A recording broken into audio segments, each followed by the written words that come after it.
Goeiemôre almal. Besonder is goeiemôre vanoggend aan al die ma's, die ouma's, die ouma grootjies vanoggend. Mag dit vir julle 'n fantastiese dag wees. Ek weet, ons sê nou en ek sê nou van die vooraf dankie, maar ek dink een dankie is nie genoeg vir wat 'n ma en 'n ouma en 'n grootjie vir 'n klein kind beteken. Ons waardeer julle regtig opreg en julle werk hard. En julle byklippe, en julle knieë sal seer gebed. En daarvoor sal ons vir ewig dank wees. So dankie vir elke ma, vir elke ouma, vir elke ouma grootjie. Daar is hy. Kon almal my gehoor het tot nou toe of nie? So nee, wat ek gesê het is, gelukkige Moedersdag vir almal. Ek weet waardeur 'n ma gaan, besef dit hierdie laaste jaar, en ek dink ek het nog nie 'n druppel in die emmer gesien daarvan nie. Nee, baie dankie vir al die ma's se gebed, die klippe kou, die rondry, ag net alles wat julle vir ons doen. Ma's, ouma's en ouma grootjies, julle is regtig die eisters van die gesin en ons waardeer julle ongelooflik baie. En ek hoop elke ma en ouma grootjie word vandag lekker bederf en hoef nie 'n vinger te lig om kos te maak nie. Hoop julle het 'n fantastiese dag en weet net, julle is regtig deur God vir ons gegee, omdat ons nie alleen kan funksioneer op hierdie aarde nie. So nee, baie dankie vir julle. Ons waardeer julle en ons is regtig baie lief vir julle. Ons hulp is in die naam van die Here, wat die hemel en die aarde gemaak het. Hy is die een wat beloof het, ek laat julle nie as weeskinders agter nie. Ek kom na julle toe. Ons staan hier in die teenwoordigheid van die Vader wat ons liefhet. Die Seun wat vir ons intree. En die Heilige Gees wat in ons woon. En God die eendag kom sê vanoggend vir ons, jy is nie alleen nie. Genade en vrede vir julle. Van God die Vader, van Jesus Christus, deur die werking van die Heilige Gees. Amen. As ons vanoggend die woord gaan oopmaak, dan gaan ons stil staan by 'n vertrek waar die lig dik is van spanning.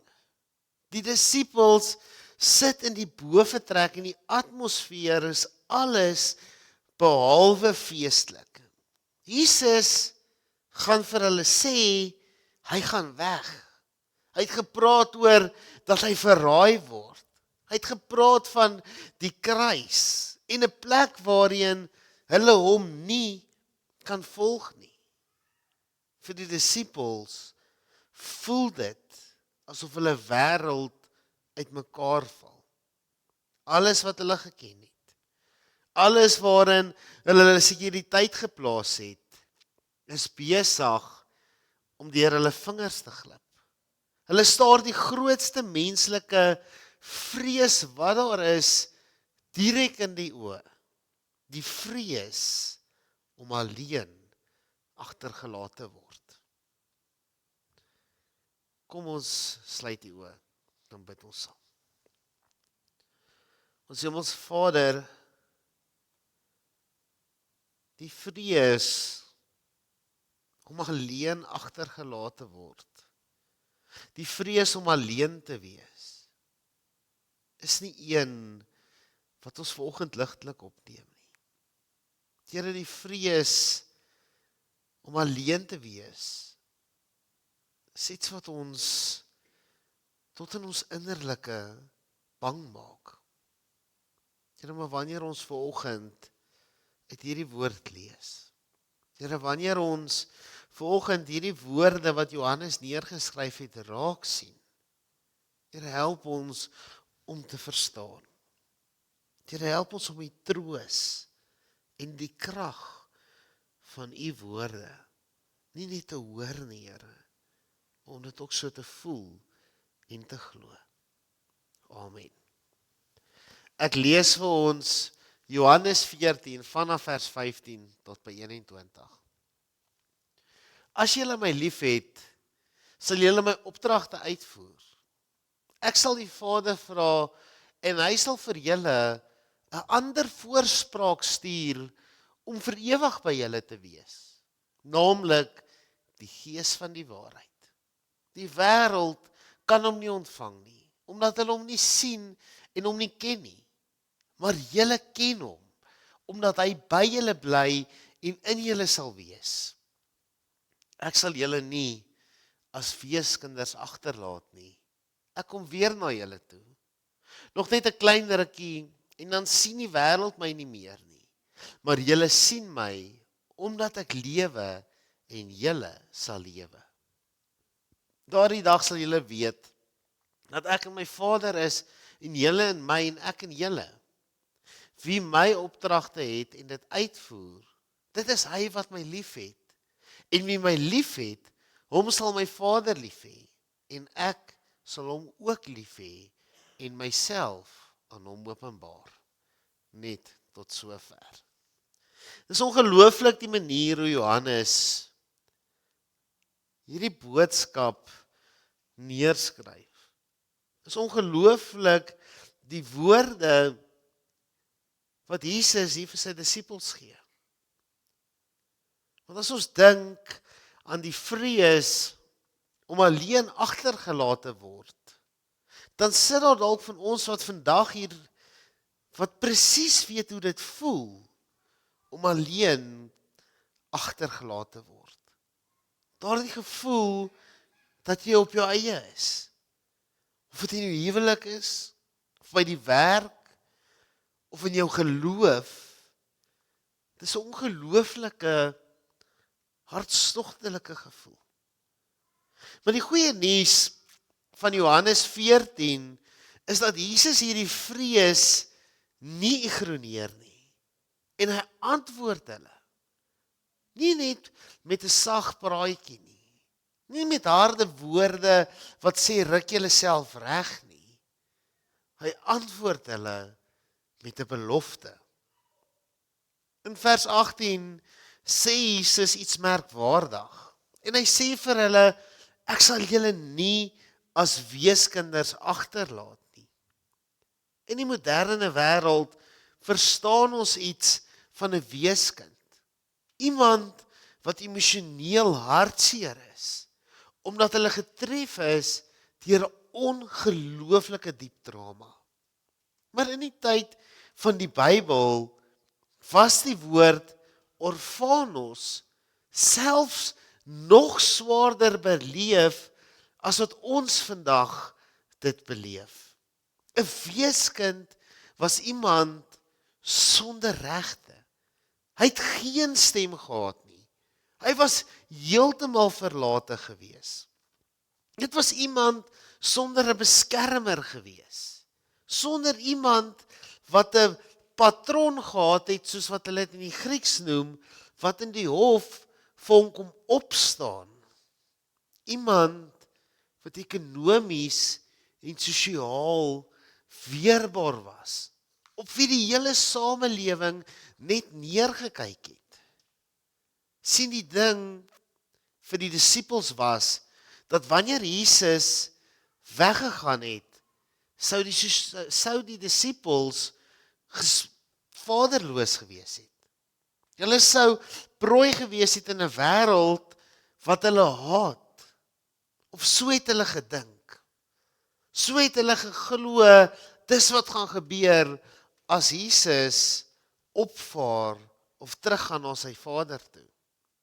Maar Jesus het hierdie vrees wat hulle gehad het, verstaan. En hy sê vir hulle, hy sê nie vir hulle, ag julle verbeel julle, ruk julle self reg, of dis nie so erg soos wat julle dink nie.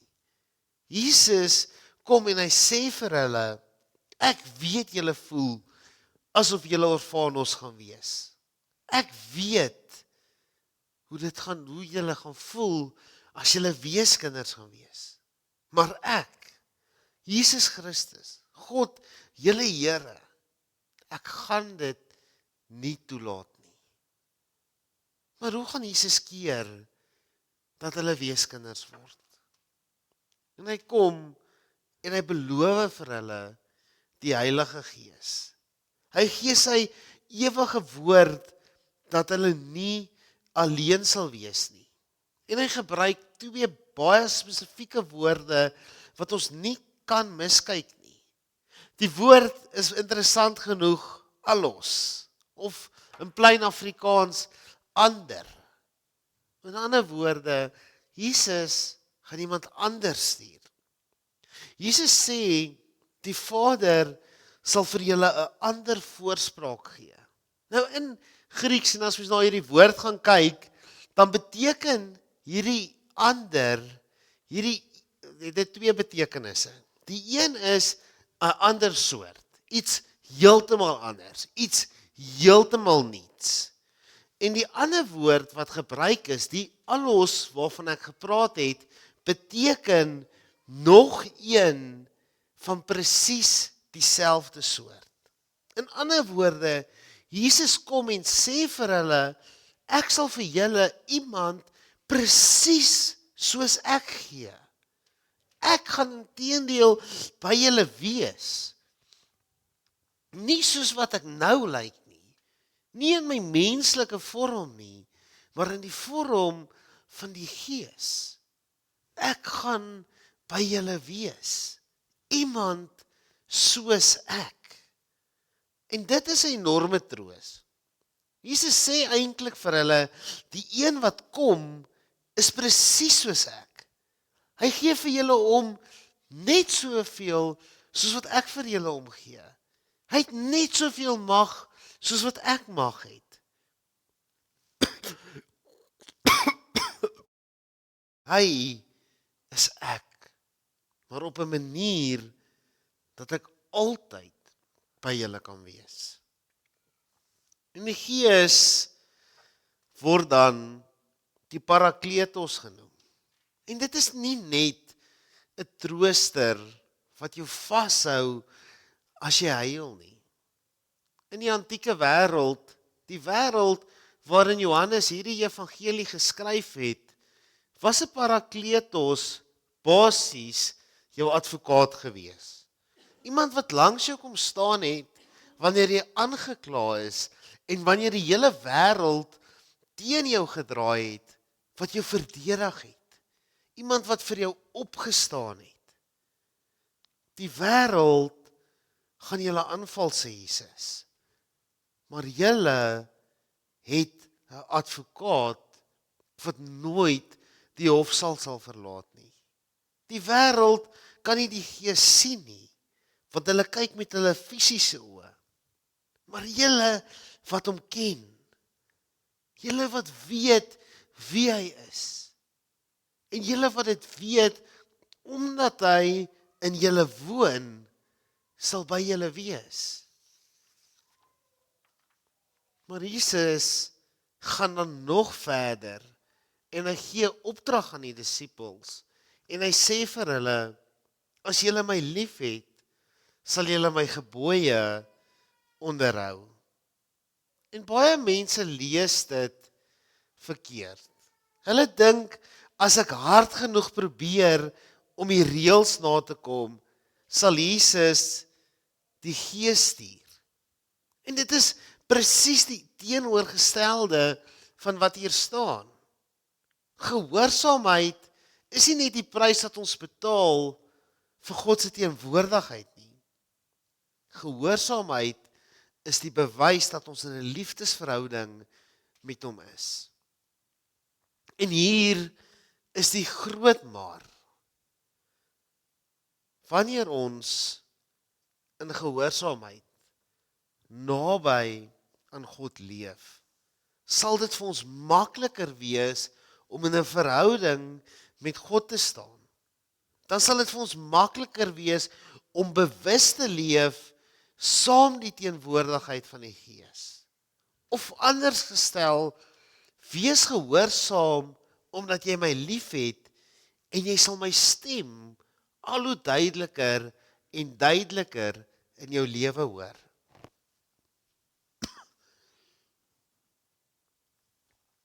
En dit is juis daarom dat Jesus sê, Maar ons moet die woord onderhou. Ons moet dit oppas. Soos iets kosbaars. Want wanneer ons die woord oppas, koester ons die Gees wat in ons woon. Wanneer ons die woord oppas en Jesus se woorde gehoorsaam, word dit makliker om na die Gees te luister. Ons doen dit nie omdat ons bang is, ons gaan gestraf word nie. Maar ons doen dit omdat ons vir God liefhet. Ons doen dit omdat ons weet, hy ons liefhet. Jesus sluit af met 'n kragtige versekering. Omdat ek lewe, sal julle ook lewe. En hier praat hy van sy opstanding. Omdat Jesus die dood oorwin het, is die dood, die alleen wees, ook verby. Dink mooi oor wat Jesus hier sê. Jesus kom by hulle, en hy sê nie net vir hulle, toe wil julle lewe, sal my Gees by julle wees nie. Maar hy sê, wanneer julle sterwe, dan sal julle by my wees. Nie in die lewe, en nie in die dood nie. Is daar niks, wat ons van God kan skei nie. Soos hierdie week, by die kerkdeure uitstap, het ons 'n keuse. Ons kan leef so geestelike eensame, 'n geestelike orfanos of weeskind. Iemand wat bang is, wat voel maar alles rus op my skouers, wat dink ek moet my eie saak beklei. Of ons kan leef soos 'n kind van die huis. Iemand wat weet, daar is 'n advokaat wat elke oomblik langs ons staan. Iemand wat weet, dat die gehoorsaamheid aan Jesus nie 'n las is nie, maar 'n skat wat ons bewaar. En onthou, die wêreld sien nie dalk hierdie kragtige Gees nie. Maar ons ken hom. Ons het al sy stem gehoor. Hy is by ons. Hy is in ons. Die grootste siekte van die tyd waarin ons leef, is nie ekonomies of polities van aard nie. Dit is hierdie verlammende vrees dat ons op ons eie is. Dit is die angs dat as ons foute maak, as die lewe ons hart slaan, of as die stilte groot word, dat daar niemand is wat ons sal help nie. Niemand wat vir ons sal instaan nie. Maar Johannes 14, die woorde van Jesus kom sny reg deur hierdie vrees.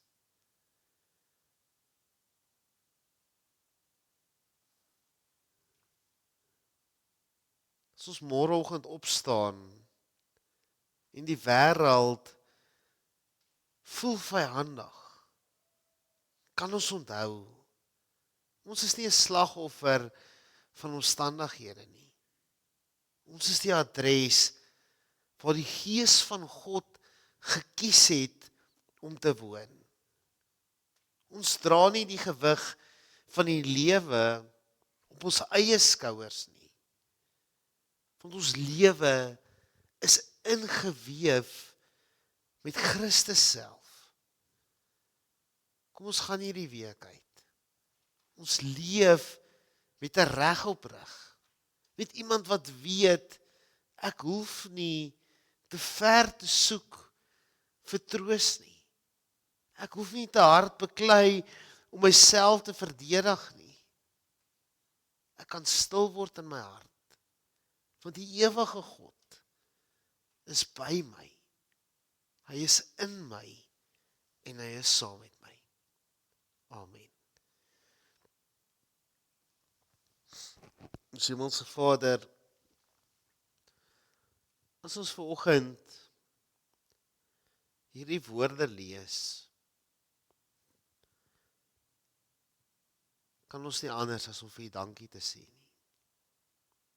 Ons wil vanoggend vir U loof.